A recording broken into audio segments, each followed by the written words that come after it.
നമസ്കാരം. P S C ടിക്സിൻ്റെ ഏറ്റവും പുതിയ വീഡിയോയിലേക്ക് എല്ലാ കൂട്ടുകാർക്കും സ്വാഗതം. അപ്പം ഇന്നത്തെ ഈ വീഡിയോയിൽ നമ്മൾ ചർച്ച ചെയ്യുന്നത് PVQ ചോദ്യങ്ങളാണ്. അതായത് PSC ബുള്ളറ്റിൻ പ്രസിദ്ധീകരിച്ച ഏറ്റവും പ്രധാനപ്പെട്ട PVQ ചോദ്യങ്ങൾ 2025 പ്രസിദ്ധീകരിച്ച ഏറ്റവും പ്രധാനപ്പെട്ട PVQ ചോദ്യങ്ങളാണ് ഈ വീഡിയോയിൽ നിങ്ങളുമായി ചർച്ച ചെയ്യുന്നത്. ഓക്കെ അല്ലേ?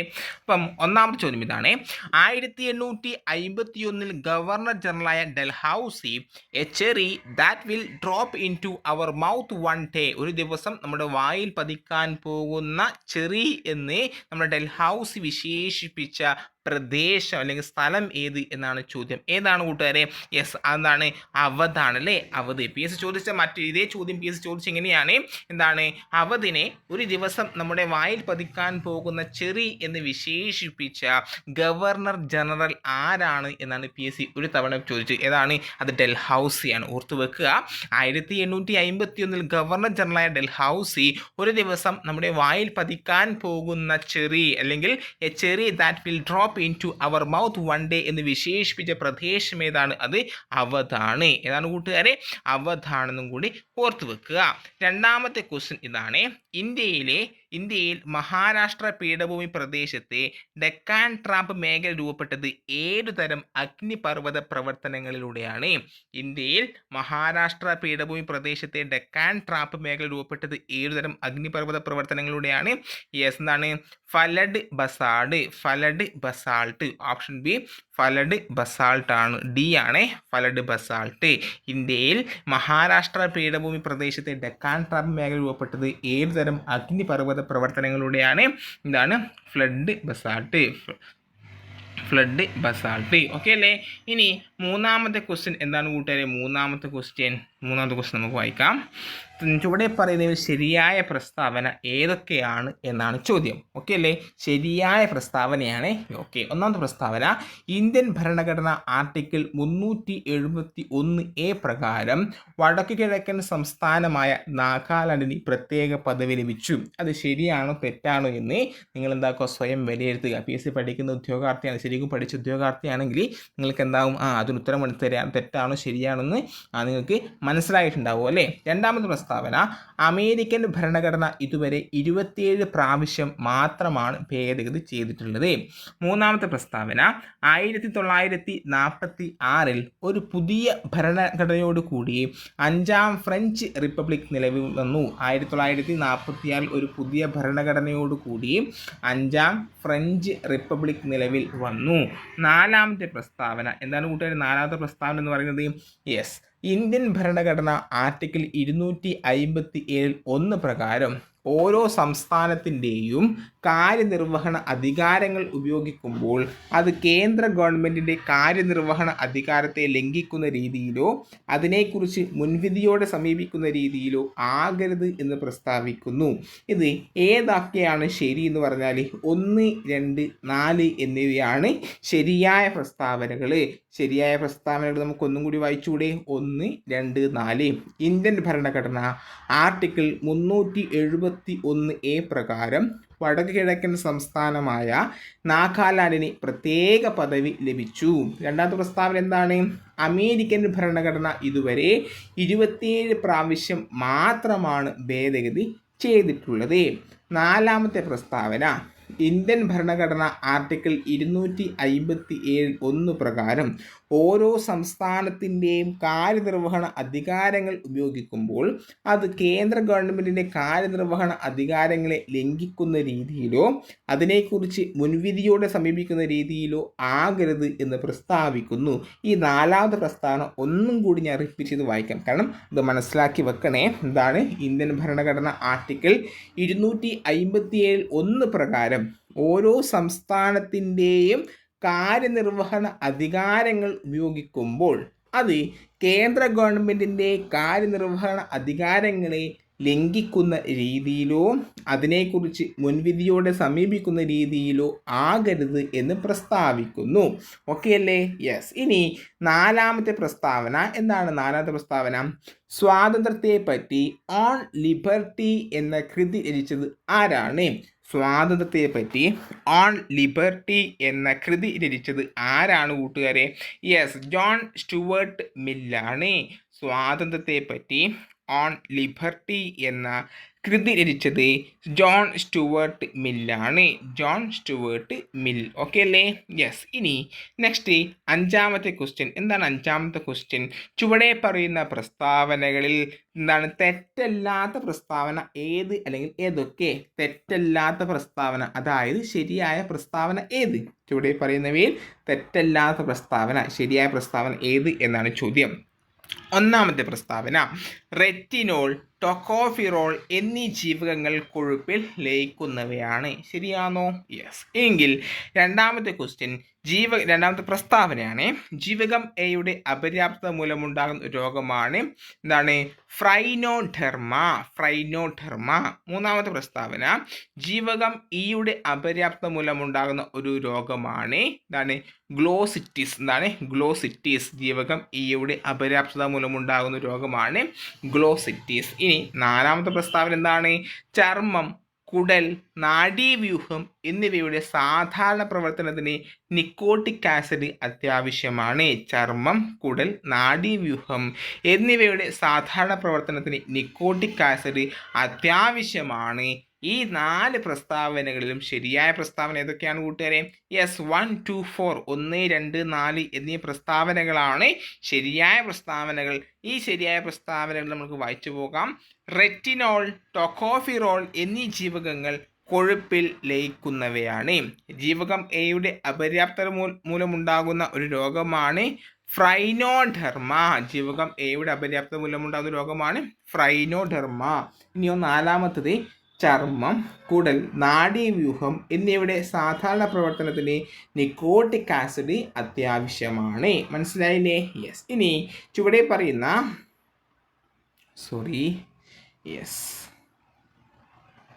ചുവടെ പറയുന്ന പരിശോധിച്ച് ശരിയായ ജോഡി തിരഞ്ഞെടുക്കുക എന്നാണ് ചോദ്യം. ഓക്കെ അല്ലേ? കൃതികൾ എന്താണ്? കൃതികളും കർത്താക്കന്മാരും അവരുടെ രചയിതാവുമാണ് തന്നിട്ടുള്ളത്. വക്കം അബ്ദുൽ ഖാദർ മൗലവി, സ്വദേശാഭിമാനി പത്രം അല്ലേ? വക്കം അബ്ദുൽ ഖാദർ പ്രസിദ്ധീകരണങ്ങൾ, വക്കം അബ്ദുൽ ഖാദർ മൗലവി ഇതാണ് സ്വദേശാഭിമാനി പത്രമാണ്. എങ്കിൽ വി.ടി. ഭട്ടതിരിപ്പാട് ഏതാണ്? കണ്ണീരും കിനാവും. വി.ടി. ഭട്ടതിരിപ്പാടിന്റെ ആത്മകഥയാണ് കണ്ണീരും കിനാവും. ചട്ടമ്പി സ്വാമി എന്താണ്? ആദിഭാഷ. ഇനിയോ കുര്യാക്കോസ് ഇലിയാസ് ചവറ. കുര്യാക്കോസ് ഇലിയാസ് ചവറ ഏതാ വരിക? നലാഗമങ്ങൾ. കുര്യാക്കോസ് ഇലിയാസ് ചവറ നലാഗമങ്ങൾ. ഓർത്തു വെക്കുക. നമ്മുടെ ഒന്നാമത്തെ കോളവുമായി ബന്ധപ്പെട്ട് രണ്ടാമത്തെ കോളത്തും തിരഞ്ഞെടുക്കാനാണ് പറഞ്ഞിട്ടുള്ളത്. സ്വദേശാഭിമാനി പത്രം, വക്കം അബ്ദുൽ ഖാദർ മൗലവി എന്താണ്? വി.ടി. ഭട്ടതിരിപ്പാട് കണ്ണീരും കിനാവും, ചട്ടമ്പി സ്വാമികൾ ആദിഭാഷ, കുര്യാക്കോസ് ഇലിയാസ് ചവറ നലാഗമങ്ങൾ. ഒന്ന് ഓർത്തു വെക്കുക. ഓക്കെ അല്ലേ? ഇനി ഏഴാമത്തെ പ്രസ്താവന, ഇലക്ഷൻ കമ്മീഷൻ ഓഫ് ഇന്ത്യയുമായി ബന്ധപ്പെട്ട ഭരണഘടനാ ഭാഗം ഏത്? Election commission of India. Election commission of ഇന്ത്യയുമായി ബന്ധപ്പെട്ട ഭാഗം 15 അല്ലേ? 15. ഇലക്ഷൻ കമ്മീഷൻ ഓഫ് ഇന്ത്യയുമായി ബന്ധപ്പെട്ട ഭരണഘടനാ ഭാഗം എന്ന് ചോദിച്ചാൽ പറയണം അത് 15 കൂട്ടുകാരെ. ഓക്കെ അല്ലേ? ഇനി പൊതിച്ചോറ് എന്ന ചെറുകഥ, പൊതിച്ചോറ് എന്ന ചെറുകഥ രചിച്ചത് ആരാണ്? എന്താണ്? പൊതിച്ചോറ് എന്ന ചെറുകഥ രചിച്ചത് ആരാണ് കൂട്ടുകാരെ? കാരൂറാണ്. ആരാണ്? കാരൂർ. മനസ്സിലായില്ലേ? കാരൂർ. പൊതിച്ചോറ് കാരൂർ. ഓക്കെ അല്ലേ?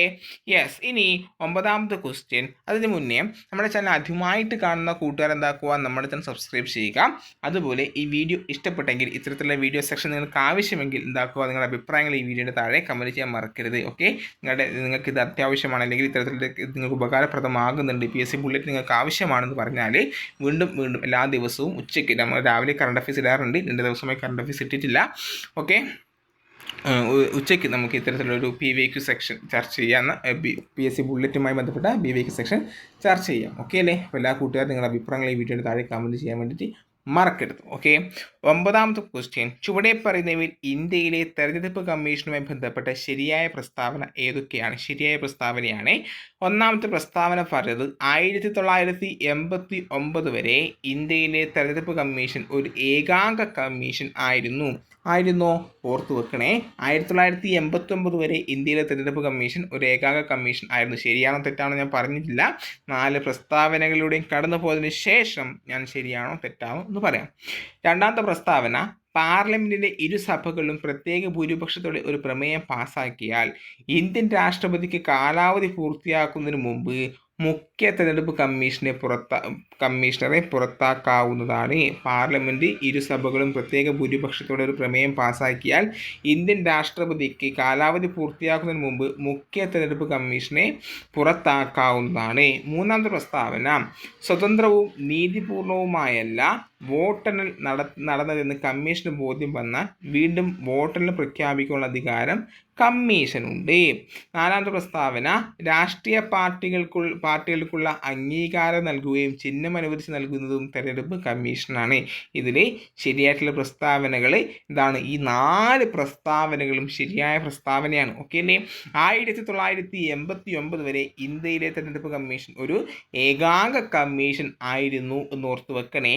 ഇനി പാർലമെന്റിന്റെ ഇരുസഭകളും പ്രത്യേക ഭൂരിപക്ഷത്തോടെ ഒരു പ്രമേയം പാസാക്കിയാൽ ഇന്ത്യൻ രാഷ്ട്രപതിക്ക് കാലാവധി പൂർത്തിയാക്കുന്നതിന് മുമ്പ് മുഖ്യ തെരഞ്ഞെടുപ്പ് കമ്മീഷണറെ പുറത്താക്കാവുന്നതാണ്.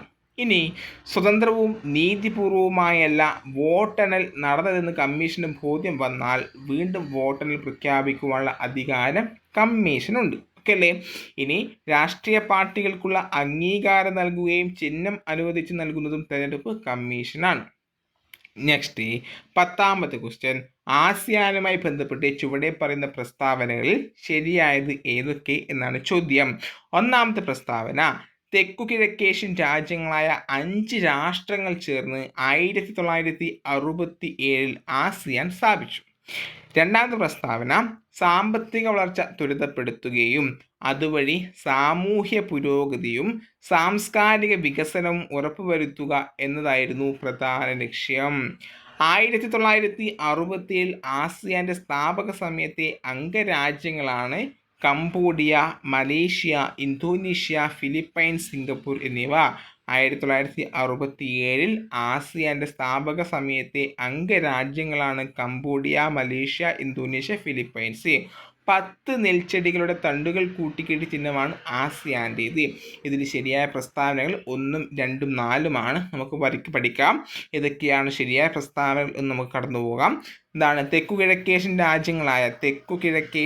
രാജ്യങ്ങളായ 5 രാഷ്ട്രങ്ങൾ ചേർന്ന് 1967 ആസിയാൻ സ്ഥാപിച്ചു അല്ലേ? സാമ്പത്തിക വളർച്ച ത്വരിതപ്പെടുത്തുകയും അതുവഴി സാമൂഹ്യ പുരോഗതിയും സാംസ്കാരിക വികസനവും ഉറപ്പുവരുത്തുക എന്നതായിരുന്നു പ്രധാന ലക്ഷ്യം. ഇനി ആസിയാന്റെ ചിഹ്നം എന്താണ്? 10 നെൽച്ചെടികളുടെ തണ്ടുകൾ കൂട്ടിക്കെട്ടിയ ചിഹ്നമാണ് ആസിയാൻ്റേത്. 10 നെൽച്ചെടികളുടെ തണ്ടുകൾ കൂട്ടിക്കെട്ടിയ ചിഹ്നമാണ് ആസിയാൻ്റേത്. ഓക്കെ അല്ലേ? ഇനി പ്രകാശം നീലനിറത്തിൽ ആകാശം നീലനിറത്തിൽ കാണപ്പെടാൻ കാരണമായ പ്രകാശ പ്രതിഭാസമാണ് വിസരണം. ആകാശം നീലനിറത്തിൽ കാണപ്പെടാൻ കാരണമായ പ്രതിഭാസമാണ് വിസരണം. ഓക്കെ അല്ലേ? ഇനി 12ാമത്തെ ക്വസ്റ്റ്യൻ എന്താണ്? 12ാമത്തെ ക്വസ്റ്റ്യൻ, കോശ ശ്വസനവുമായി ബന്ധപ്പെട്ട് ചുവടെ പറയുന്ന പ്രസ്താവനകളിൽ തെറ്റല്ലാത്ത പ്രസ്താവന ഏത്? കോശ ശ്വസനവുമായി ബന്ധപ്പെട്ട് ചുവടെ പറയുന്നതിൽ ശരിയായ പ്രസ്താവന ഏത് എന്നാണ്? ഒന്നാമത്തെ പ്രസ്താവന, കോശത്തിൽ വെച്ച് ഗ്ലൂക്കോസിനെ ഓക്സിജൻ ഉപയോഗിച്ച് വിഘടിപ്പിച്ച് ഊർജം സ്വതന്ത്രമാകുന്ന പ്രക്രിയയാണ് കോശ ശ്വസനം. രണ്ടാമത്തെ പ്രസ്താവന, കോശ ശ്വസനത്തിൻ്റെ ആദ്യഘട്ടം ഗ്ലൈക്കോളിസിസ് എന്നറിയപ്പെടുന്നു. ഓക്സിജൻ ആവശ്യമായ ഘട്ടമാണിത്. മൂന്നാമത്തെ പ്രസ്താവന, കോശ ശ്വസനത്തിൻ്റെ 2ാം ഘട്ടം മൈറ്റോകോൺട്രിയയിൽ നടക്കുന്നു. നാലാമത്തെ പ്രസ്താവന, കോശ ശ്വസനത്തിൻ്റെ 2ാം ഘട്ടത്തിൽ രാസപ്രവർത്തനങ്ങൾ കണ്ടെത്തിയത് ജർമ്മൻ ബയോകെമിസ്റ്റായ ഹൻസ് അഡോൾഫ് ക്രെബ്സിസ് 1953 വൈദ്യശാസ്ത്രത്തിനുള്ള നോബൽ സമ്മാനം ലഭിച്ചു. ഇതിൽ ശരിയായ പ്രസ്താവനകൾ 1, 3, 4 മാത്രമാണ്. ശരിയായ പ്രസ്താവനകൾ ഒന്നും കൂടി വായിക്കട്ടെ. യെസ്. ഒന്നാമത്തെ പ്രസ്താവന, കോശത്തിൽ വെച്ച് ഗ്ലൂക്കോസിനെ ഓക്സിജൻ ഉപയോഗിച്ച് വിഘടിപ്പിച്ച് ഊർജം സ്വതന്ത്രമാകുന്ന പ്രക്രിയയാണ് എന്താണ്? കോശ ശ്വസനം അല്ലേ? ഇനി കോശശ്വസനത്തിൻ്റെ 2ാം ഘട്ടം മൈറ്റോകോൺട്രിയയിൽ നടക്കുന്നു. നാലാമത്തെ പ്രസ്താവന, കോശശ്വസനത്തിലെ 2ാം ഘട്ടത്തിലെ രാസപ്രവർത്തനങ്ങൾ കണ്ടെത്തിയതിന് ജർമ്മൻ ബയോകെമിസ്റ്റായ ഹാൻസ് അഡോൾഫ് ക്രെബ്സിന് 1953 വൈദ്യശാസ്ത്രത്തിനുള്ള നോബൽ സമ്മാനം ലഭിച്ചു. ഓക്കെ അല്ലേ? യെസ്. അപ്പം 12 ചോദ്യങ്ങളാണ് ഈ വീഡിയോയിൽ നിങ്ങളുമായി ചർച്ച ചെയ്തത്. ഞാൻ പറഞ്ഞു, നിങ്ങൾക്ക് ഇഷ്ടപ്പെട്ടെങ്കിൽ ലൈക്ക് ചെയ്യുക, ഇത്തരം വീഡിയോസ് നിങ്ങൾക്ക് ആവശ്യമായെങ്കിൽ നിങ്ങളുടെ അഭിപ്രായങ്ങൾ ഈ വീഡിയോയുടെ താഴെ കമൻറ്റ് ചെയ്യാൻ മറക്കരുത്. വീണ്ടും മറ്റൊരു ക്ലാസ്സിൽ കാണാം. ബൈ. See U.